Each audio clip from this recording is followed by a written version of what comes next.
इमरान खान की पॉलिटिक्स का हाल यह है कि उनकी पार्टी के कार्यकर्ता पाकिस्तान में इस समय गधों को पीट रहे हैं। कराची में इमरान खान की पार्टी के कार्यकर्ताओं ने एक गधे को रस्सियों से बांधकर पत्थरों और डंडों से इतना पीटा कि उसकी हड्डियां टूट गईं।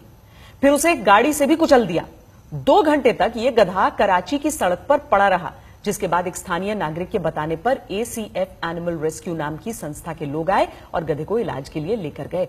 ये इसीलिए इमरान खान के सपोर्टर्स ने किया क्योंकि कुछ दिन पहले इमरान खान ने अपने राजनीतिक विरोधी नवाज शरीफ का समर्थन करने वालों को गधा कह दिया था। इसके बाद इमरान खान के सपोर्टर्स हर गधे को अपना राजनीतिक दुश्मन मान बैठे और इनमें से कुछ सिरफिरों ने कराची में सड़क पर एक गधे को बुरी तरह पीट दिया। इमरान खान ने क्या कहा था जिसके बाद उनके कार्यकर्ता पाकिस्तान में गधों को पीटने लगे, इसकी पूरी कहानी भी हम आपको बता देते हैं। ये बात नवाज शरीफ के लंदन से पाकिस्तान लौटने पर शुरू हुई थी। जो नवाज शरीफ आजकल पाकिस्तान के जनरलों से टकरा रहे हैं, नवाज शरीफ को एयरपोर्ट से सीधे जेल भेज दिया गया था। इमरान खान ने कहा था कि जो एयरपोर्ट पर नवाज शरीफ के लिए जाएगा वो गधा होगा। सुनिए इमरान खान ने क्या कहा।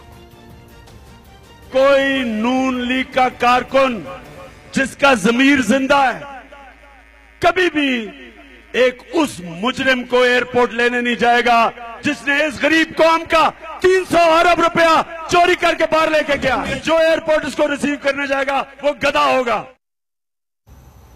पाकिस्तान की राजनीति में इमरान खान को डर्टी लैंग्वेज वाला नेता कहा जाता है, लेकिन उनकी पार्टी राजनीतिक बातों का बदला गधों से निकालने लगेगी, ये पाकिस्तान के नेता ही कर सकते हैं। जिस गधे को कराची में इमरान खान की पार्टी के लोगों ने बुरी तरह पीटा, नाक और हड्डियां तोड़ दी और उस पर नवाज शरीफ लिख दिया, उस गधे को ACF एनिमल रेस्क्यू ने बचा लिया है। उसे हीरो नाम दे दिया गया है। ACF एनिमल रेस्क्यू ने अपने ट्विटर अकाउंट पर लिखा है कि चुनावों में नफरत को लेकर कम से कम बेजुबान जानवरों पर तो रहम की जाती। हर जगह चोट के निशान है, इतनी बेदर्दी से उसे मारा गया।